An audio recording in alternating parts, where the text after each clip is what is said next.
Good morning, folks. Welcome. We continue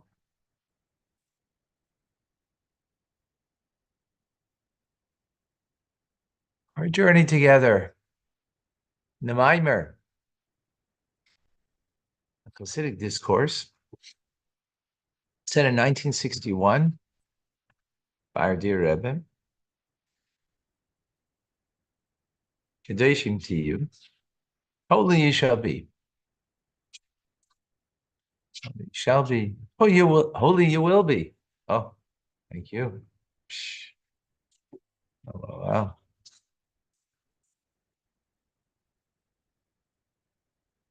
All right. Baruch atah Adonai Eloheinu Olam Sham. Baruch.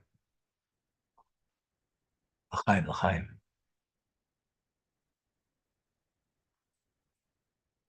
Thank you, David.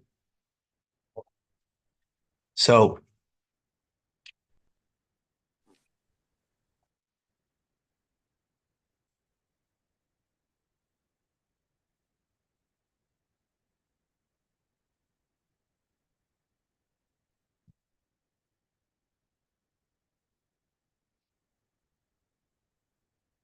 what's come out from everything that we've learned previously? There are two paths. The path of the penitent, Bal Tshuva, and the path of the righteous. Bal Tshuva, the penitent, someone needs to fix, own what you got to own, right the wrong, and God gives us that opportunity, Tshuva, penitence. And this, we ask God that when we do something wrong, be like a brother. Well, a brother? Well, like Yosef. Yosef with his brothers. That he saw not the wrong that they did,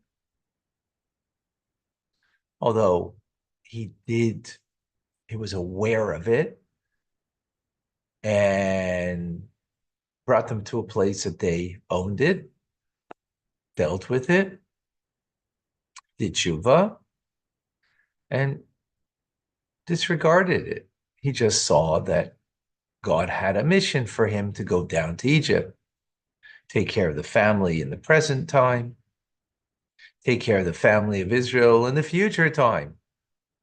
Because of his service in Egypt, it lessened the pain and suffering that the Jewish people would have to go through when they would be enslaved in Egypt, where God said 400 years. It ended up being 210, and from the 210, 86 years of slavery. So he focused in on that this was something meant to be. This was the inner intent. So the inner intent has two qualities here. The inner intent of the sin for the sinner is to do tshuva. The inner intent of the facts on the ground of what happened is to, well, in the case of Yosef, again, God sent him to be a messenger for his family, currently that he would feed them, and for the greater family of the Jewish people in later times, that make the exile easier for them. Now,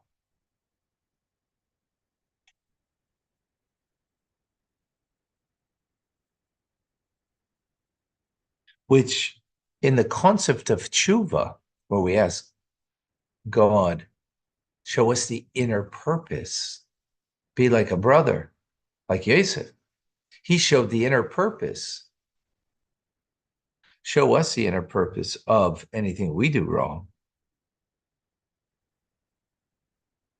That, in other words, in what we do wrong and that we do tshuva, we own it, do penitence. Show us, we're asking God, how that leads me to a greater place. Now I've got to do the tshuva, right? But it leads to a greater place. And that greater place should be without suffering. In other words, pretty powerful idea when you think about it. To a better place to such a degree that then it becomes that what I did wrong becomes a merit. Because without the wrongdoing, I wouldn't have reached to this greater place. L'chaim. L'chaim, l'chaim.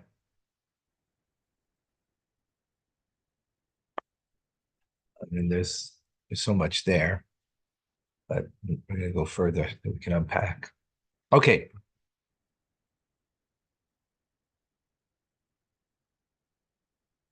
Now,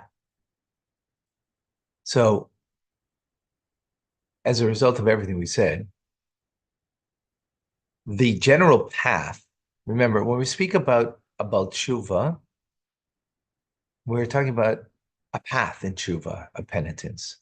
We speak about the path of being righteous. We don't mean just a righteous person. We mean the path, meaning, as we will learn, that they're both paths for each and every individual. Now, bear that in mind. Now, even though the path of tshuva, of penitence, is greater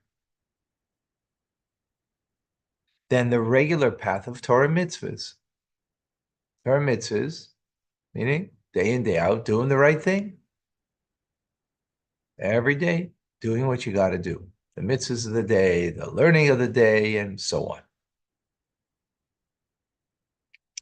Now, so much so, as our sages say, that in the place where the Baal Tshuva stands, where the penitent stands, even the great righteous, completely righteous, are not able to stand there.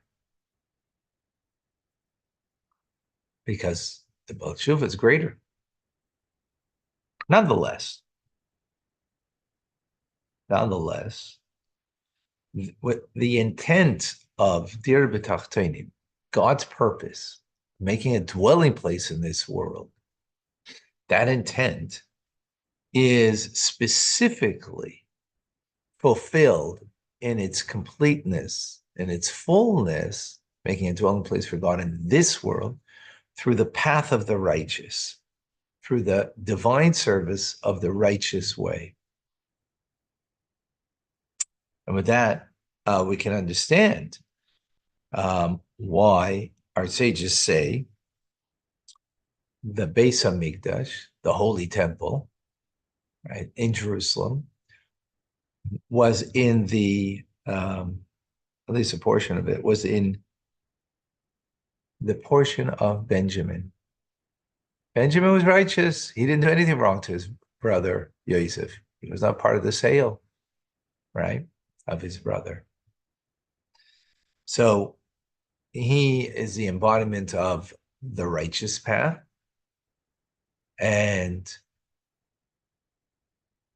the Beis Hamikdash, therefore, is in his portion of the righteous. Right? Now, seemingly this is not understood.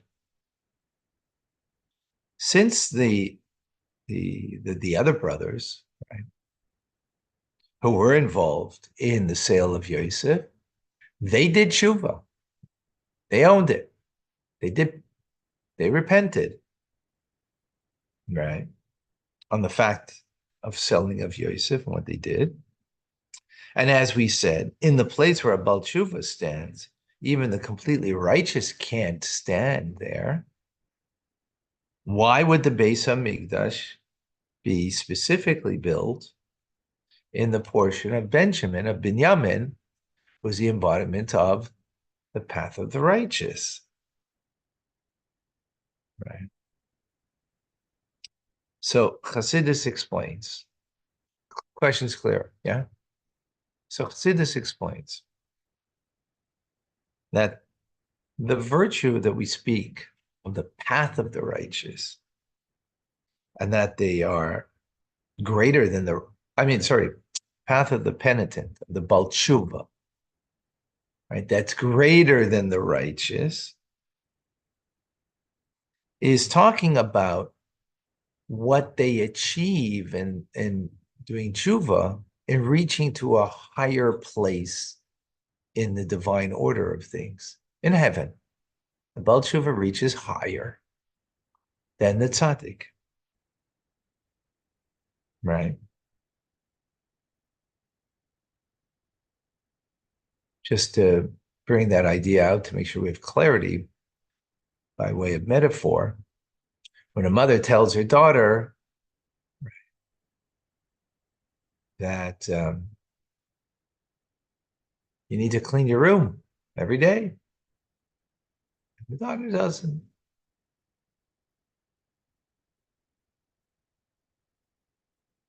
Or even when the daughter does, what is that touch of the mother? It touches a place where she had a desire, a will, and the daughter fulfilled that will. Therefore, she's happy, the mother. But the daughter who didn't fulfill the will, didn't clean her room, didn't clean the room. But then she has remorse. And she sits in her mother's lap and says, Mommy, I'm really sorry. I know I was negligent. I'm going to go now, clean my room, and I'm going to do what I got to do. Where does that touch of the mother? Deeper than her will. A deeper place than her will. Right? Because the will is that she should clean her room every day. And if she only had a relationship with her based on what she wants, right? And maybe wants for the benefit of her daughter, right? For the benefit of her daughter. And it was only based on that, well, you didn't do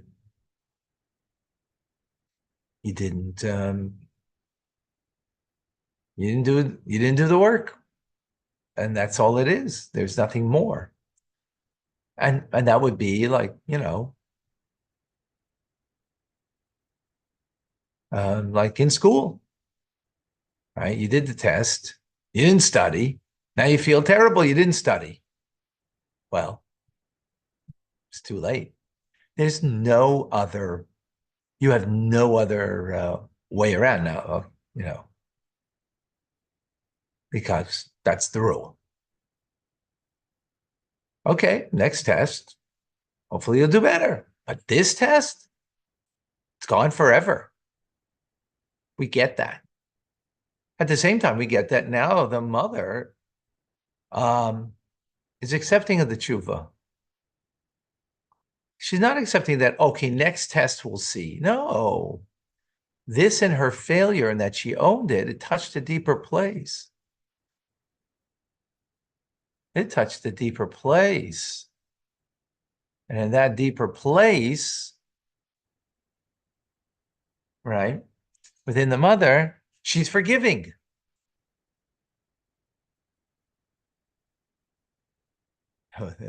If in university you're supposed to write a college, you're writing a test, and the TA, the teacher's assistant.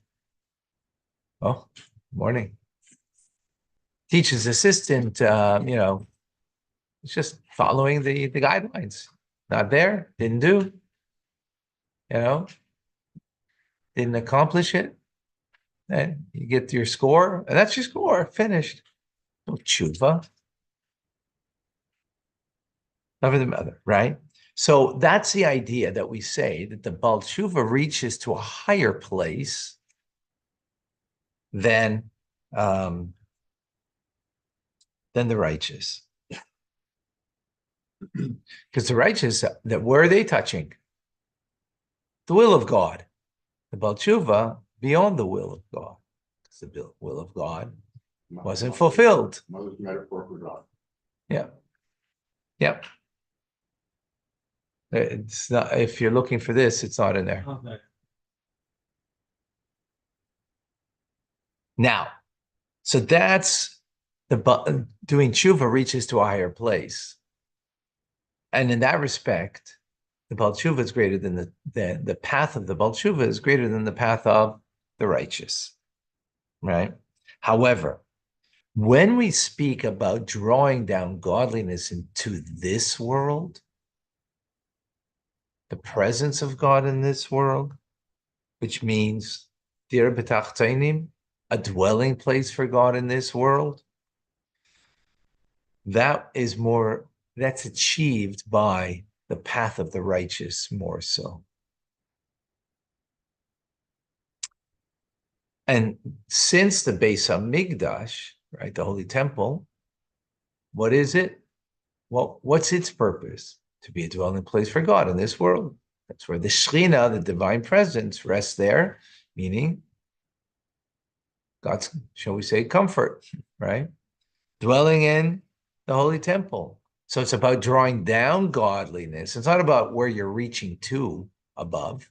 That's the penitent. The penitent reaches to a greater, a higher place than the tzaddik, in the path of the tzaddik. But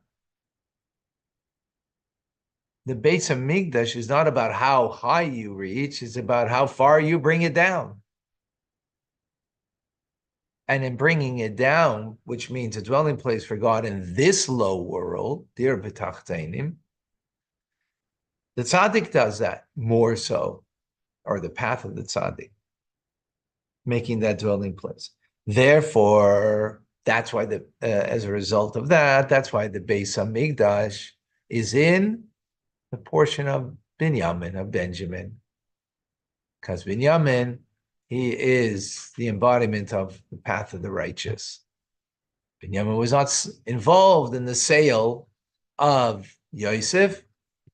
The other brothers, they were involved in it. They are the embodiment of the Baal Tshuva.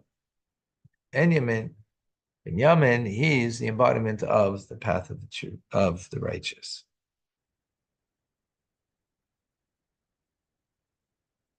Is that clear? Yeah? Let's take that a step further to understand this more in detail, the distinction between the path of the Baal Tshuva and the path of the righteous. The virtue of the Baal Tshuva over the tzaddik is that they're koyivish yitzram. They conquer their inclination. They conquer it through, which is the idea of iskafia. Iskafia means to bend yourself, right? The virtue of the righteous is that they don't bend themselves; they transform themselves. Their negative nature, right? Which is transformative. What's the distinction between the two?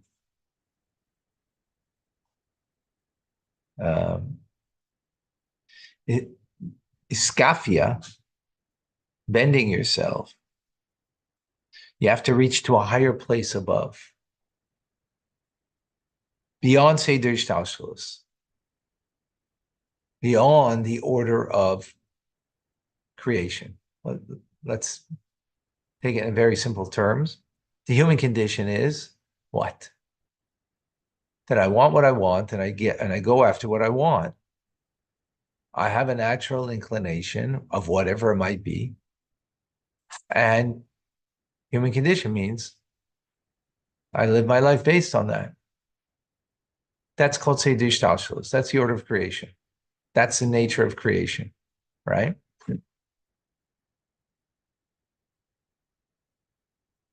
To be able to bend that and go against nature, that's beyond creation. That's beyond Seder Shtalshalos, beyond the order of the chain development of the devolution of creation. That's beyond. And that's why the Zohar says that when someone does bend themselves, you create a glory for God above in all of the worlds in an equal manner, because that's where you're touching, a place that's beyond. Now, that revelation of that which is beyond the order of creation, it's not something that could be revealed and we could draw down here. We're not a vessel for it. In other words, the fact that I went against the will of God, right? And I have to now bend myself, right, against my nature, means I can't bring that revelation down into nature. Because I'm going against my nature, right? So bending yourself can't be then the vessel for the revelation of godliness.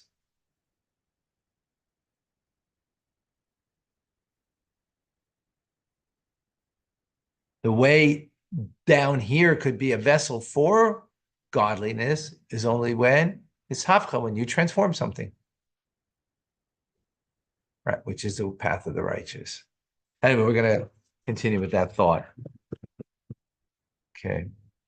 But that was a pretty deep, powerful idea, which we'll come back to.